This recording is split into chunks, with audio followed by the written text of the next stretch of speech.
for humanitarian purposes, as well as to raise more awareness of the situation of what's happening in Burma.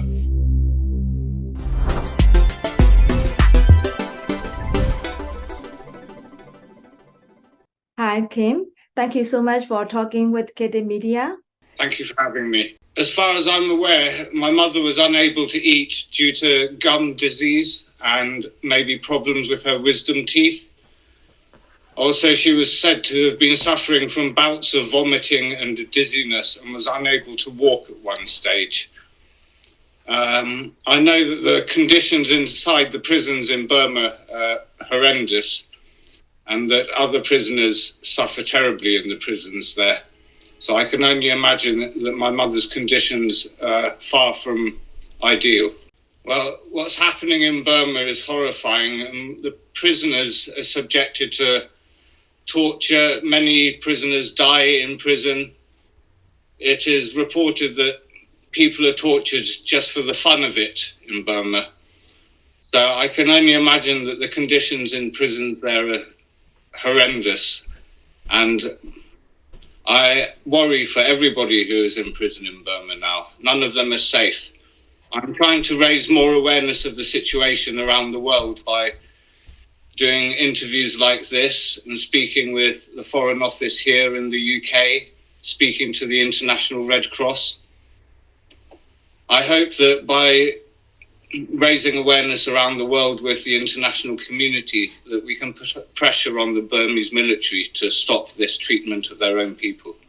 Last year, I was involved in a project, Project Sanye, which helped raise over $1.7 million to help the internally displaced people in Burma.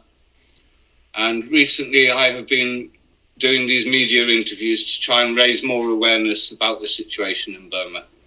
In the past, when my mother was under house arrest, I was actually allowed to visit her at times, and we were allowed to send care packages to her and write to her and have some form of communication. And at that time, she had access to her own personal doctor. Now, nobody is allowed to communicate with her. I'm not allowed to communicate with her. She's not even allowed to see her own legal counsel. Within the prison, she's not allowed to mingle with other prisoners, so she is under a form of solitary confinement. Since I have had no other way of helping my mother, I'm trying to do what I can by raising awareness of the situation there. One of the ways that the international community could help is by changing the narrative surrounding my mother's position over the Rohingya crisis. It is clear, if anybody actually looks at the evidence, that she was never quiet about the situation there, and she was always trying to do her best to resolve the situation without it dissolving into the bloodshed that is now consuming Burma. Yeah. One of the bodies of evidence that shows how much she was doing to try and resolve the situation is the recent book. This is The Voice of Hope, Aung San Suu Kyi from Prison and a Letter to a Dictator by Alan Clements and Fergus Harlow, who are preeminent investigative journalists who have spent many years compiling this work.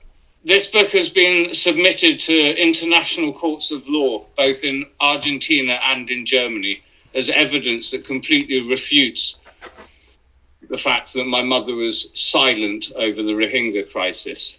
So people should read this book in order to get the truth out there. For myself, I'm lucky that I live in a much better democracy than what has ever been in Burma so far. I have access to a good healthcare system, and I have access to food and shelter, which is something, these basic human rights are not things that are easily accessible for many people in Burma today. I don't really know how they cope, but somehow they manage to get through and keep on fighting for what they believe in. My mother has always wanted to see this situation resolved in a peaceful way. She has always stood for peace. I'd just like to say to the people of Burma that they mustn't give up hope, that things look very bleak at the moment, but Burma has a much brighter future not too far away. I truly believe that, And so long as we do not give up hope and we continue to strive to reach the brighter future that we all wish for Burma, then it will happen.